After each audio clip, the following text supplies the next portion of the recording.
फिर आप कहेंगे कि मंत्री जी ने ये कहा, ठीक नहीं रहेगा। अगर ऐसा जवाब सुनना चाहते हैं मंत्री जी, वैसा जवाब देने को भी तैयार हैं। मैं माननीय मंत्री जी से आग्रह करूँ। दादा मुझे बोलने के कहा है। ओ दादा,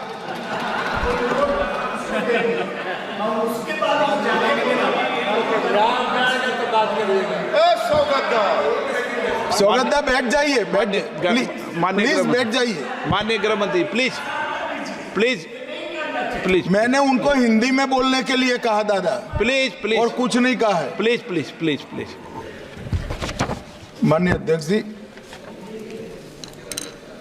कल भी और आज भी मेरे साथी नित्यानंद राय जी ने गृह विभाग की ओर से एक अधिकृत लिखित स्थिति के बारे में ब्यौरा इस सदन के पटल पर रखा है,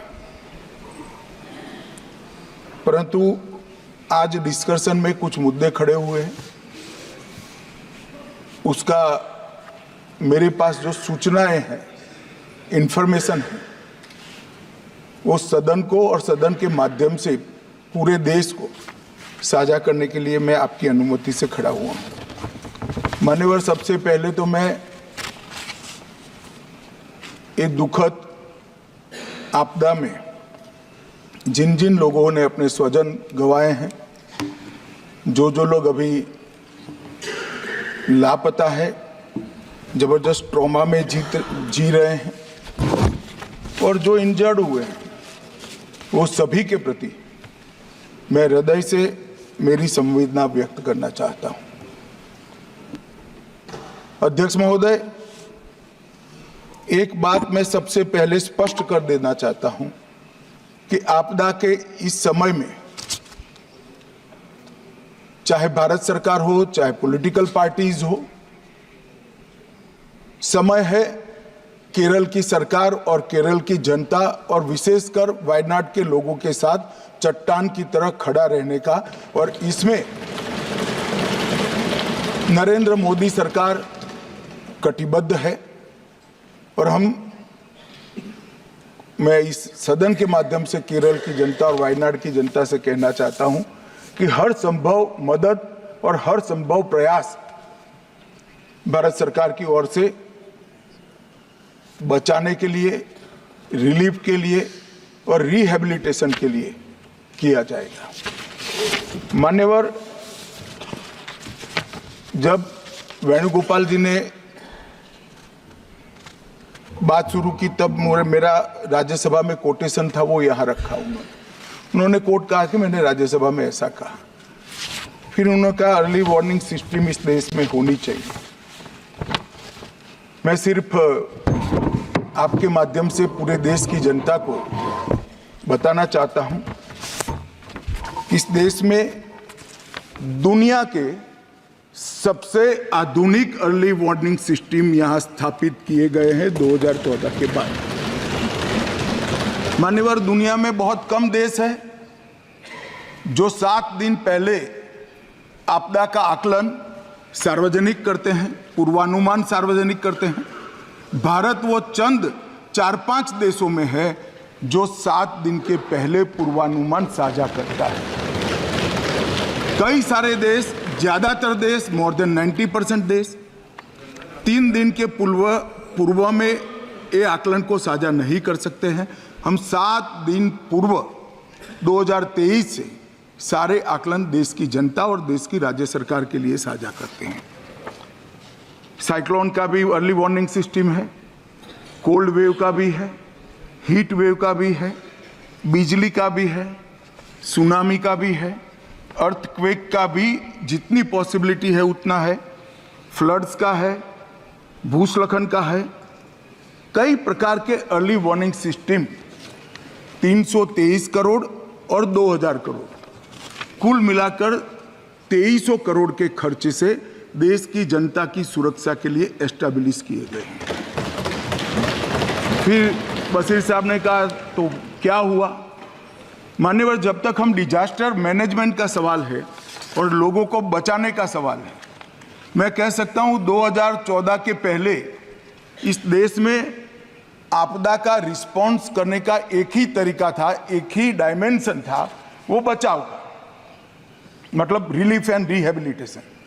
आपदा आने के बाद सबको मदद करो और पुनर्वसन करो। नरेंद्र मोदी आने के बाद, देश के प्रधानमंत्री बनने के बाद, इसमें बचाव का एंगल हुआ कि एडवांस में ही तैयारी ऐसे करो कि जिससे किसी की जान न जाए और जीरो कैजुअलिटी अप्रोच। मानवर पर्टिकुलर एक किस्से में हमने हर बृहस्पतिवार को हम अगले पखवाड़े का जो पॉसिबल, वो इतना सटीक नहीं होता है मगर पूर्वानुमान देते हैं।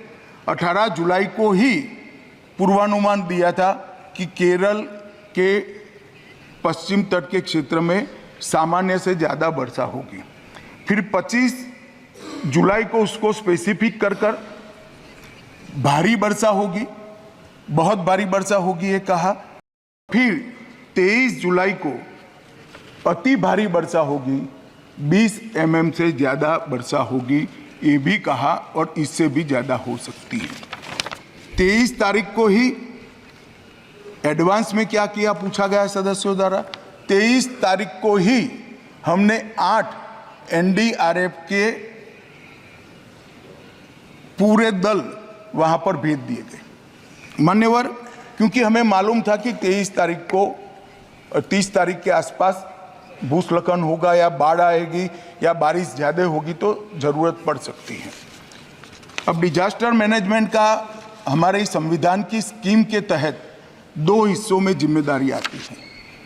एक, दुनिया भर की टेक्नोलॉजी को भारत के लोगों के लिए यहाँ लाना, टेक्नोलॉजी का उपयोग करना, टेक्नोलॉजी से सर्जित पूर्वानुमानों का विश्लेषण करना और विश्लेषण कर राज्य सरकारों को और देश की जनता को अलर्ट करना। दूसरा, ये फेडरल स्ट्रक्चर है, राज्य की जिम्मेदारी है कि केंद्र सरकार जो सूचनाएं भेजता है इसके अनुरूप लोगों को समय से पहले ही, आपदा आने के पहले ही वहां से हटाना, उनको सुरक्षित जगह पे ले जाना। और मान्यवर, मैं कई राज्यों ने ऐसा सफलतापूर्वक करा है। एक जमाने में 2000 के जमाने में केरल में साइक्लोन आया, करीब करीब 10,000 लोग मारे गए थे। परंतु अभी अभी केरल में साइक्लोन आया, सिर्फ एक जान गई क्योंकि 7 दिन पहले सूचना दी गई थी और पूरा इवैक्यूएशन कर लिया गया था, इसलिए सिर्फ एक जान। और गुजरात में भी साइक्लोन आया, गुजरात में भी 7 दिन पहले सूचना पहुंच गई थी, पूरा एक इवैक्यूएशन हो गया। मैं गर्व के साथ कहता हूं, एक भी जान नहीं गई, एक भी पशु भी नहीं मरा है, क्योंकि संपूर्णतः 7 दिन बहुत बड़ा समय होता है। राज्य प्रशासन की जिम्मेदारी है किसको उठाए। मैं कोई किसी पे दोष मढ़ना नहीं चाहता, मैं ये प्रश्न खड़े कर रहे हैं और उनको ऐसा है कि केंद्र सरकार को घेर रहेंगे, इसलिए मैं थोड़ी स्पष्टता कर रहा हूं मान्यवर। और यहां पर कई रिपोर्टों में, अब माननीय हमारे सदस्य के लिए, बेंगलुरु MP के लिए बहुत बड़ा आक्रोश दे दिया कर दिया गया, मगर ये वास्तविकता है कि IIT दिल्ली का इसी साइट के लिए रिपोर्ट दिया गया है कि यहाँ से जो अनधिकृत लोग रहते हैं उनको किसी भी स्कीम के तहत हटाए जाए। इसके बाद 2020 में भी रिपोर्ट दी गई कि इन लोगों को हटाना चाहिए। ये ज्यादा संभावना वाला बाढ़ की और भूस्खलन की ज्यादा संभावना, मगर नहीं हुआ। और 4000 परिवारों को हटाना चाहिए, वो भी इंगित किया गया कि कौन से 4000 परिवारों को कौन सी जगह से हटाना चाहिए। और मान्यवर, मुझे बोलते हुए बड़ा दुख हो रहा है, यही जो दुर्भाग्यवासी लोग हैं जिनके लिए पहले से सूचना 6 साल पहले दी गई है कि इनको हटा लीजिए वरना ये रिस्क में है। अब नहीं हटाया गया, मगर फिर भी जैसे ही सूचना आई, NDRF राज्य में जा सकती है। NDRF को लगाने का काम कलेक्टर के ऑर्डर से ही होता है। जैसे ही कलेक्टर ने सुबह 4 बजे हमें ग्रीन सिग्नल दिया, हम पहुंचे, लोगों को बचाया, सेना पहुंची, इंडियन एयरफोर्स पहुंचा, हेलीकॉप्टर पहुंचा, हमारी CISF की टुकड़ी एक वहां थी, वहां पहुंचा। सेना ने तत्काल एक कच्चा ब्रिज बनाया, उस पर से 1000 लोगों को बाहर निकाला और सैकड़ों लोगों को बचाने का भी काम हुआ है। मगर कुछ दुर्भाग्यशाली लोग थे जिनको हम नहीं बचा पाए। इसका हम सबको नुकसान, हम सबको दर्द भी है, दुख भी है और नुकसान हमें झेलना पड़ा है, उनके परिवारों को भी झेलना पड़ा है। मान्यवर, मेरा एक ही अनुरोध है कि डिजास्टर मैनेजमेंट के मामले में सभी राज्य सरकारें जितनी भी योजनाएं 2014 के बाद बनी है, एक मैं बिल भी लेकर आने वाला हूं, इसी सत्र में लेकर आने वाला हूं, इसमें डिटेल में बताऊंगा। कृपया आप इसका अभ्यास करिए। इसकी अर्ली वार्निंग सिस्टम को, कभी कभार वो गलत भी हो सकता है, परंतु फिर भी किसी को हटाने में कोई नुकसान नहीं हटाया और बाढ़ आ गई या भूस्खलन हो गया तो मारे जाते हैं। इसको गंभीरता से लेना चाहिए और स्फूर्ति के साथ इसको करना चाहिए। जहां तक स्फूर्ति का सवाल है, भारत सरकार ने बचाव कार्य में कोई कसर नहीं छोड़ी है। हमारा हर वर्टिकल जो बचाव के लिए बना है, हर वर्टिकल आज वहां मौजूद है, दिन रात काम कर रहे हैं। प्रधानमंत्री जी स्वयं कंट्रोल रूम से सीधी जानकारी दे रहे हैं, मेरा कार्यालय और मैं भी ले रहे हैं। नित्यानंद राय जी हर रोज 4 घंटे वहां पर कंट्रोल रूम में खुद मेरे MOS बैठ रहे हैं और इसका मॉनिटरिंग कर रहे हैं।